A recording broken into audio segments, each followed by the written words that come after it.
في جملة بتقول when you stop learning you start dying، يعني أول ما بتقرر إن أنت هتوقف تعليم أنت كده بتقرر إنك تنهي حياتك. وواحدة من أهم الأساليب علشان تتعلم فعلا هي القراية أو الكتب بشكل عام. وعشان كده النهاردة هنتكلم سوا عن إزاي تحب القراية، إزاي تبدأ قراية، إزاي تختار الكتاب اللي أنت تبدأ بيه أصلا لو أنت أول مرة تقرأ، وحاجات أكتر من كده بكتير. فجهز كوباية الشاي بتاعتك أو جهز كوباية القهوة اللي أنت بتحبها ويلا بينا نبدأ.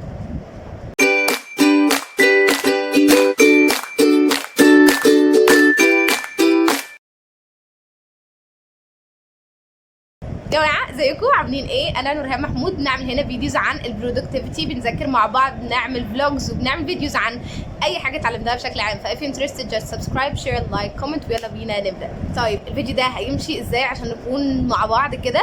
اول حاجة هنتكلم عن قبل القراية او قبل اصلا ما تجيب كتب او قبل ما تعمل حاجة تعمل ايه. بعد كده هنتكلم عن ازاي تشتري كتب وازاي الكتاب اللي انت تشتريه يكون هو فعلا صح ليك. بعد كده هنتكلم بقى بعد ما نجيب الكتب تعمل ايه. فيلا بينا نبدأ بأول حاجة وهي قبل ما اجيب الكتب اعمل ايه. 3 حاجات قبل ما نجيب الكتب وقبل ما نعمل اي حاجة. اول حاجة فيهم انك to know why، يعني انك تعرف ليه اصلا انا بادئ قرايه. والله انا بادئ قرايه علشان كام سنه الاقي شخصيتي اتغيرت، او انا بادئ قرايه عشان هي حاجه مهمه، واحنا لو بطلنا نوقف تعليم زي ما احنا قلنا في الاول كده احنا هنبقى بنموت او هنبقى رجعيين جدا. والله انا بقرا، عارف، حتى لو بتقرا عشان شكلك يكون قدام الناس انك بتقرا حلو، اوكي، يعني ده خليه مبرر ليك في الاول. اهم حاجه انك تقرا. قول لنفسك في الاول انا عايز اي حاجه تعرفني انا ليه بقرا، علشان كمان شوية من رحلة القراية دي انت هتزهق. فلما تبص بقى على انت بدأت ليه، دي حاجة هتسهل عليك الموضوع جدا وهتخليك تكيب جوينج انك تخلص الحاجة دي. تمام؟ فدي اول حاجة. تاني حاجة انك تدور على حد يبدأ معاك الرحلة دي، اخوك او اختك، صحابك، واحدة قريبتك او حد قريبك، يعني كل واحد على حسب. البنت طبعا تدور على بنت والولد يدور على ولد، مش ناقصين. تمام؟ وتبدا تقول له والله انا حابب اقرا، او اصلا تروح لحد انت عارف اللي هو عايز يقرا ومش عارف ياخد الخطوه دي. فابداوا شجعوا بعض، اعملوا مع نفسكم كده تحدي. بقول لكم ايه، تيجوا نبدا في كتاب ونخلصه ونعمله انت وشله صحابك لو عندكم جروب. ابدا. سبحان الله، الناس اللي بيعينوك دايما على الطريق بيكون حاجه مهمه جدا، عشان كل ما تكسل بتلاقي حد شجعك، وكل ما هو مثلا هيكسل انت هتشجعه، فبتبقى حاجه لطيفه جدا. طيب لو ما لقيتش حد ابدا معاه، هفضل قاعد بقى كده عقبال ما الاقي حد ابدا معاه؟ لا، عمرك ما تعمل كده. عمرك ما تستنى حد او تستنى اللحظه المناسبه علشان تعمل حاجه. قوم مع نفسك واعمل الحاجه وانت في الطريق، هتلاقي اللي يساعدك، هتلاقي حد صاحبك بيقول لك ايه ده والله انت بتقرا، ده انا نفسي اقرا، طب ما تشجعني، وتشجعوا بعض وتعملوا. تلاقي مثلا في جروبات كتيره جدا على فيسبوك بتبقى ناس بادئه قرايه وبيعملوا بوك كلابس مع نفسهم ويبداوا يقراوا، فدي بتبقى حاجه رائعه. تالت حاجه انك تدور على اسماء كتب، تقعد بقى تفهم ايه دنيا ايه الناس اللي بتقرا دي، بيقراوا ايه. طيب علشان في بصراحه كتب كتير قوي اللي هو بتاعت العيال بتاع اعدادي اللي كاتبينها دي او ثانوي، فبتبقى روايات، دي مش قرايه.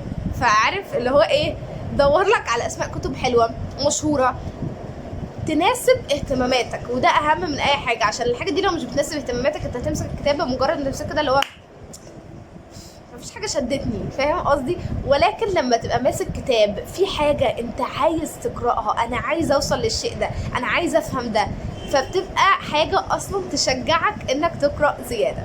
دول كانوا 3 حاجات مهم انك تعملهم قبل اصلا ما تقرا. ودلوقتي هنروح لمرحله ان انا وانا بشتري الكتاب اعمل ايه، او اشتري الكتاب شكله عامل ازاي. فيلا وانت بتختار الكتاب اختاره، شايفين انا بقول ايه؟ وانت بتختار الكتاب وانت في الاول انت مش محتاج تجيب اكتر من كتاب، ما تشتتش نفسك بين كتب كتير جدا وتنزل تجيب كتب كتير جدا، وفي الاخر تقعد تقرا حته من هنا على حته من هنا على حته من هنا، وتكسل في الاخر وتقول انا ولا قرأت اي حاجه والقرايه دي مش من هواياتي ولا من اهتماماتي ولا كل الكلام ده. لا، انك تبدا بكتاب واحد بس اكتر او احسن من انك تبدا بمليون الف كتاب جبتهم وفي الاخر ولا فتحت ده ولا ده ولا ده. فاول حاجه احنا محتاجين اننا نجيب كتاب واحد بس، هو الكتاب هو كفايه عليا، انا لما اخلصه هجيب غيره، بس اهم حاجه ان انا هبدا بواحد بس. وانا بجيبه اراعي ان الكتاب ده يكون عدد صفحاته قليله. مش احنا عملنا سيرش قبل ما نجيب؟ دور على كتاب عدد صفحاته قليله، ما تبداش تقرا الكتب اللي هي 500 صفحه مره واحده، دي حاجه مش هتشجعك في الاول. ابدا بكتاب يكون عدد صفحاته قليله بحيث انك تلاقي نفسك خلصته بسرعه، فتحس ان ايه ده انا عملت انجاز، يلا ابدا واحد جديد، يلا هعمل حاجه تانية. وكمان علشان ما تملش من الموضوع اللي فيه حتى لو هو موضوع مناسب اهتماماتك. ودي هي النقطه الثالثه على فكره، انك وانت بتجيب ما تجيبش كتاب علشان طالع ترند وكله شاريه، زي ما حصل مع فن اللامبالاه ده لما محمد صلاح مسكه والناس كلها راحت مسكته، ففي ناس كتير قوي جت تقرا اول حبه فيه ما حبوش، او ده اصلا موضوع مش مناسب اهتماماتهم، عشان كده سوري، فعشان كده ما يحبوش القرايه، مع ان ده اصلا كتاب مش ليهم. فوانت جاي تجيب الكتاب اللي احنا قلنا عليه ده، هاتوا حاجه تناسب اهتماماتك. طيب اوكي، انا ما بحبش القرايه خالص وعمري ما قرات وبكره القرايه وجربت كذا مره، اعمل ايه؟ ابدا بقرايه روايه. شاهد، ابدا اقرا روايه، مش لازم تقرا كتاب، علشان الكتب دايما بيبقى كلامها نظري، او بتحس مثلا اللي هي لا مش بتخاطبك على طول، ولكن الروايه هتدخلك في عالم قصصي كده جميل، هتتشد مع القصه وهتتشد مع الشخصيات بتاعت الروايه لما تعرفها، وتبقى انت اصلا تبقى عامله زي المسلسل بالنسبه لك، وعايز تعرف طب يا ترى ايه اللي حصل لده، ويا ترى ايه اللي حصل لدي، طب هعمل دول هيعملوا ايه، مش عارفه ايه. فالروايه بتشدك اكتر انك تقرا، وانك تبقى داخل مع الاشخاص بتوع الروايه دي، وتبقى عايش معاهم الاحداث. والروايه دايما الواحد بيخلصها اسرع بكتير جدا من الكتاب، عشان بيبقى فضوله مموته ان هو يعرف ايه الحاجه دي، انتوا هتعملوا ايه وهيحصل لكم ايه. فالروايه دايما بتبقى احسن من الكتاب لو انت في الفتره الاولى. وطبعا مش كل الروايات بتبقى حاجات وحشه او معرفش ايه، لا في روايات رائعه. انا كنت بقرا روايه في اول السنه مش فاكره اسمها، بس تقريبا كانت بتاعت منى سلامه، كانت تحفه. ففي روايات جميله جدا، ولكن قبل ما تبدا تجيب الكتاب ده او الروايه دي اقعد ابحث شويه واعرف انت رايح تجيب ايه بالظبط. مش تروح كده عند بتاع الراجل اللي بيبيع كتب وتقعد تنقي اللي حابب اسمه، لا الكتاب مش باسمه ابدا، الكتاب بالمحتوى اللي فيه. والكتاب مش بيبان من عنوانه زي ما هما بيقولوا، الكتاب مش بيبان من عنوانه، ممكن العنوان يبقى حاجه رائعه وحلو جدا ولكن فاضي من جوه. فمهم قوي انك تكون مركز انت بتجيب ايه، علشان ده هيبني عليه حاجات كتير بعد كده. ودلوقتي هروح للنقطه ان بعد ما اجيب الكتاب ده هفتحه ازاي، هواجه الكتاب ده ازاي. فيلا بعد بقى ما جبت الكتاب، انت عليك حاجتين، انك تلزم نفسك وانك تهيئ بيتك. يعني ايه الكلام ده؟ اول حاجه انك تلزم نفسك، الزم نفسك، حط لك ميعاد مثلا معين كل يوم او كل اسبوع. عادي، في ناس بتقرا كل يوم، في ناس بتحب اللي هي تقرا كم معين كل اسبوع. فشوف انت من انهي حد، لا اما تقرا لو انت مثلا ايامك فاضيه او كده، حط كل يوم جزء من القرايه بحيث انك تملي يومك. ولو انت مشغول جدا طول الاسبوع، فحط لنفسك عارف لو نص ساعه هتقرا فيها حوالي 30 صفحه مثلا لو انت بتقرا بسرعه، ولكن خليني عشان انتوا في الاول خلي ساعه يا عم، ساعه ونص تقرا فيهم كل اسبوع. فانك تحط لنفسك ميعاد معين دي حاجه حلوه جدا. كمان انك تحط لنفسك ديدلاين، علشان احنا شعب ما بيمشيش الا بالديدلاين. فالديدلاين قول مثلا الكتاب ده مثلا عدد صفحاته مثلا 100 صفحه، مثلا انا جايب عدد كتاب بعدد صفحاته قليله، ال 100 صفحه دول مثلا هخلصهم في شهر لو انا دنيتي زحمه، هخلصهم في اسبوعين. شوف انت تقدر تخلصهم في قد ايه، حط له ديدلاين، ابدا قسمه على الايام او على الاسابيع لو انت هتمشي عليها، وابدا انك اقرا وقول لنفسي انا الميعاد ده مش هيجي الا لما اخلص قرايه. او كمان الزم نفسك مع حاجه زي اسبوحه مثلا. اسبوحه دي حاجه على فيسبوك كده، خش اكتب اسبوحه 180 تقريبا، كنت معاهم في بدايه ما قرات من كام سنه كده.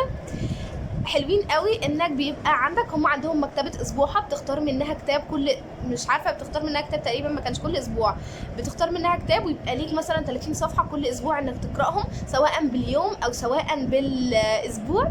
وكل اسبوع بيبقى معاك مشرف وبيقول لك انت خلصت ايه، بيبقى كل اسبوع عليك تاسك انك تلخص الجزء اللي انت خلصته. وهم هدفهم انه يخلوك مش عارفه من 10% من قراء في العالم او حاجه كده.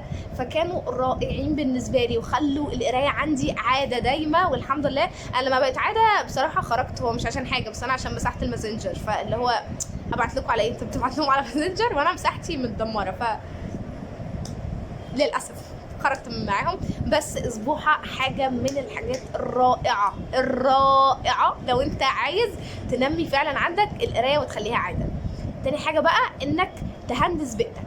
اقعد بقى كده وشوف انا ايه الحاجات اللي بتشغلني لما ابقى قاعد في وقت فراغي، ايه الحاجات اللي انا بعملها عشان انا عايزه اشيل الحاجات دي واحط بدلها القرايه. فاقعد شوف مثلا وقت كله على تيك توك، اقعد همسح التيك توك ده، وكل ما اجي افتح التيك توك اقول يا لهوي ده مفيش تيك توك، هعمل ايه؟ تروح بقى في الوقت اللي انت دماغك تقول لك فيه ده ما تروحش بقى على فيسبوك، لا اقعد بقى امسك الكتاب. فيسبوك بياخد وقتي، همسح فيسبوك. معرفش ايه بياخد وقتي، اشيله من عندي خالص. بقعد مثلا بعمل اي حاجه بتلهيني، لا شيل الحاجه دي من قدامك. هندس بيئتك، شوف ايه هي الحاجات اللي بتعطلك او هي الحاجات اللي بتلهيك، شيلها خالص من عندك علشان ما يبقاش قدامك حل الا الكتاب.